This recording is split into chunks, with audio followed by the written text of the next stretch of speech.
स्वामी विवेकानंद जी कहते थे, मन की एकाग्रता ही समय का ज्ञान है। तो आज हम बात करेंगे मन की एकाग्रता यानी कि फोकस और डिस्ट्रैक्शंस के बारे में। अभी रिसेंटली इस स्टडी से पता चला है कि हमारी प्रोडक्टिविटी किसी भी काम को करने में 27% तक रिड्यूस हो चुकी है। आई थिंक जिसका मेन कारण है डिस्ट्रैक्शंस। आजकल हम अपने आसपास इतनी डिस्ट्रैक्शन से घिरे हुए हैं कि हमारा प्रोडक्टिविटी और हमारा क्वालिटी ऑफ वर्क इम्पैक्ट हुआ है, जो हमने कभी पहले ऑब्जर्व नहीं किया था। आई थिंक इसका मेन कारण है cyber noise which is coming from mobile, TV, laptop etcetera. हम आवर्स एंड आवर्स वेस्ट कर देते हैं सोशल मीडिया पे स्क्रॉल करते हुए, meaningless content, doing zero value activities. उस टाइम को हम यूज़ कर सकते हैं अपने करियर गोल्स को अचीव करने में, किसी चीज़ को मास्टरी करने में। तो अब इस प्रॉब्लम को हम सॉल्व कैसे करें?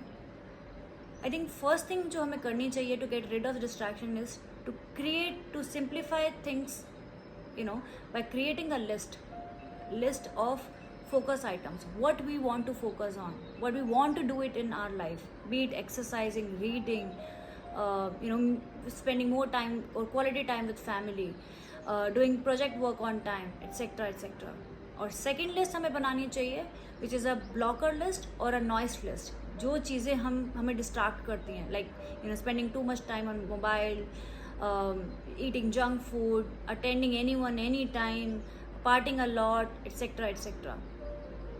सेकेंड, हम क्या कर सकते हैं कि जो हमने नॉइस लिस्ट बनाई है उसमें से हम धीरे धीरे स्लोली एंड स्टेडीली चीज़ों को रिड्यूस कर सकते हैं। And when we do that, हमें ऑटोमेटिकली फोकस लिस्ट के लिए और टाइम मिलेगा। And you will be surprise to know हम कितना टाइम वेस्ट कर रहे थे, उस टाइम को हम कितना क्रिएटिवली यूज़ कर सकते हैं। I think the first step to success is doing less, but doing it with proper focus and discipline. Third thing जो हमें करनी चाहिए कि हमें सुबह जल्दी उठना चाहिए। I think उस time distractions भी कम होती हैं and there is no noise. If you want to do any high value activities, be it revision for exam, doing any project work, preparing presentation, etc. I think that's the time you should opt for. I hope आपको मेरे suggestions helpful लगे होंगे and it will definitely help you to get rid of distractions and focus more on your career goals and personal goals. Thank you.